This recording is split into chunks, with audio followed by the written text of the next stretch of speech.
Alors tranchant la trame,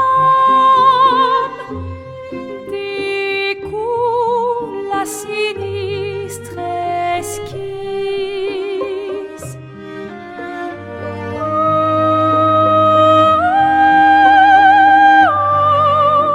Sors et fuis, je t'en prie.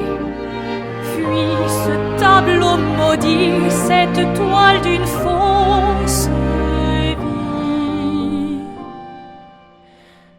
Portrait rêvé, imparfait,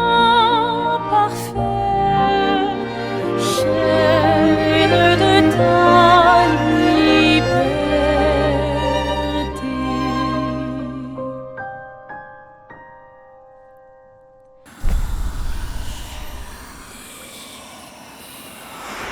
We're touching skin to skin, the bodies that we're in. We're feeling everything. We're only human. No superheroes can save us all in the end. We'll break or we will bend. We're only human. Emotion running through our veins. Heartbeat. Love is making waves. It gets hard when we start moving through the pain. But deep inside we'll see, one day we will be rising above the ashes, moving beyond all the glass, escaping from all the darkness, finding light in the here and now. Holding on to every moment, moving closer to the edge. Isn't that the journey we're taking? We're touching skin to skin, the bodies that we're in. We're feeling everything. We're only human. No superheroes can save us all in the end. We'll break or we will bend. We're only human. Emotion.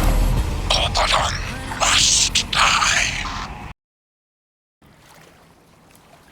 With this year's video, I wanted to do something more, to really talk about the games of 2025. You know, the games tell their own stories, but the conditions they're built and released in are increasingly with each year more and more fraught. There's just no real way to talk around the unsustainability with regards to the way we make games, the rise of AI industry, and the financialization of every aspect of our lives is set to change everything. Games are not a deeply sophisticated medium historically, by any means. And I'm not here to tell you it hasn't always been very commercially driven. Yet, in this moment, I think it's a good time to step back and think, what do you want games to be for you? Is it important to you that they're an expression of someone's intent, someone's artistry? Or is it just content? Just the next thing in line to repeat the same dopamine hit?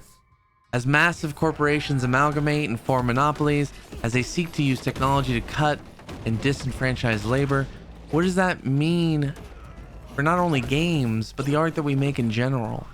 And we're so invested in estranging the human component that's innate to all of it.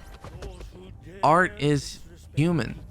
When I engage with art at its best, I feel a deep sense of communion, of getting in touch with not only myself, but a thing beyond me, and in reconciling with that, you know, working that out, expanding my sense of what is possible.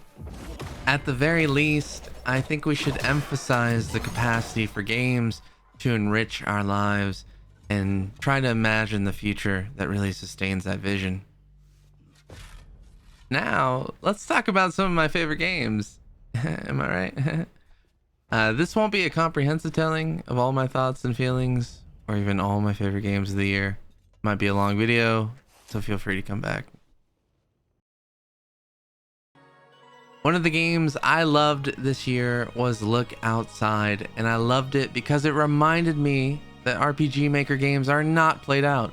A super wrong and lazy assumption on my part that I've had since, I don't know, Ib. I mean, I loved Ib, but it's been a while since I've played any RPG Maker game. And what is a game fundamentally about leaving your apartment? You have to survive and navigate your neighbors who have all undergone changes. What makes it all so fresh is the feeling that anything can happen in the bizarre world with all the various mechanics and systems added in. Party members aren't a guaranteed thing, events can easily go wrong, and game over is a real threat in every encounter. There's a thoughtful exploration system, a risk and reward. When you leave your apartment, the more you explore, the more experience you get upon returning. All of this makes for great tension. The random events, from how the apartment complex can change, to who will show up at your apartment door, keep it feeling really immersive. And towards the end of the game, the tension collapses a little bit once you have a full party and the combat is a bit too easy. But there's such a gem here in the early game when you're deep in a mysterious world and you're helpless.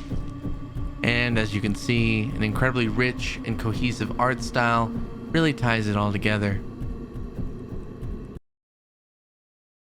Another game that is a reminder of how powerful games can be across any form is Type Help. Type Help. Like, type it in the comments. A game I really can't show you because it's a text game, essentially in the form of a book, and you don't immediately have full access to its contents. All the chapters are hidden, and you have to figure out how to get to each chapter via the other chapters. It's kind of a text-based Her Story, I would say. It's so fun, it's so clever, and the conceit is incredible. I had such a great time with it. I'm just basically telling you about this so you can go play it. I'll link it in the comments. It's free to play. There is a full remake that's in the works that may be more compelling for those who aren't into text-based games. Following that, a great mystery game that promises, I think, even better games down the line is the Seance of Blake Manor. In Blake Manor, you are a private investigator, one Declan Ward, hired to investigate the disappearance of a woman who was staying at the famous Blake Manor in Western Ireland. It feels like a synthesis of all the detective games we've had up to this point in an emerging genre of games based around the player gathering information. Now, admittedly, I think here's a game that's maybe a bit too kind to the player, that it's almost like a visual novel in execution. Once you've gathered all the information for what the game considers a case, which there's many cases, right? It's sort of a very trivial Golden Idol style conclusion to it, where you create a phrase that finishes the case, the aha moment, so to speak. But still, I want to emphasize, it's an immense narrative accomplishment to have a fully simulated in real-time space that you can explore. A whole mystery manor to sneak around in. With all these characters that are fleshed out with their own involvement in the broader story, it's just such a rich story game that I think what they accomplished is so special. And I hope more people play this. It is absolutely one of a kind.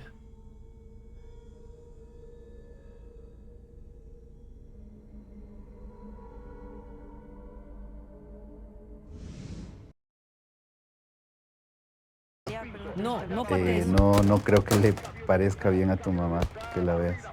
Pero pregúntale. Chiquito, por favor, vaya al parque a jugar. Vaya, llévela a la Lucía. Y después se van a la casa, así sabe cómo llegar. Despelote is one of those rare games that gives such a beautifully constructed portrait of a life through time and culture. It is a game deeply about how much sports are everything, like a binding agent that brings people and place and time together. Here, football constructs memories themselves, like playing with friends on the street.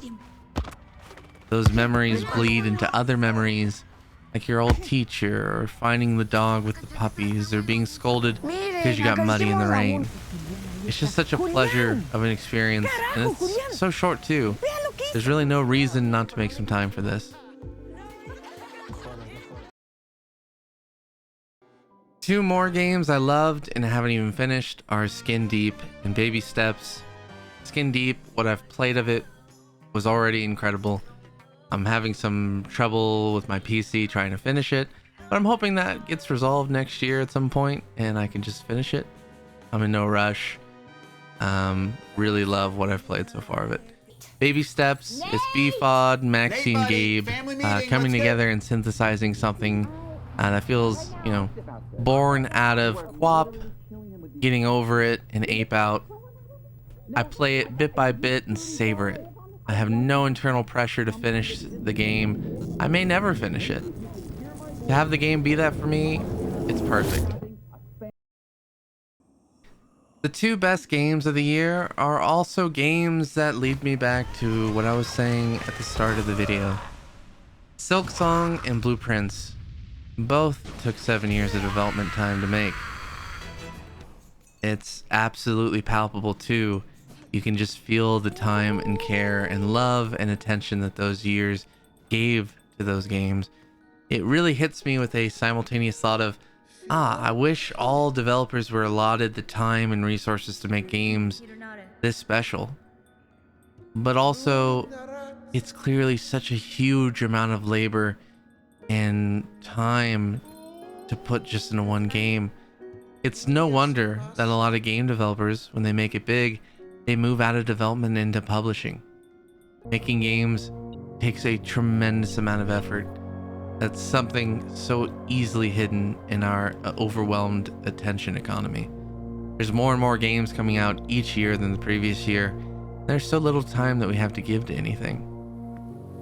I don't know if there's anything that I can synthesize out of all these thoughts to get out of this muck, this impossible contradiction that I feel when I see these games.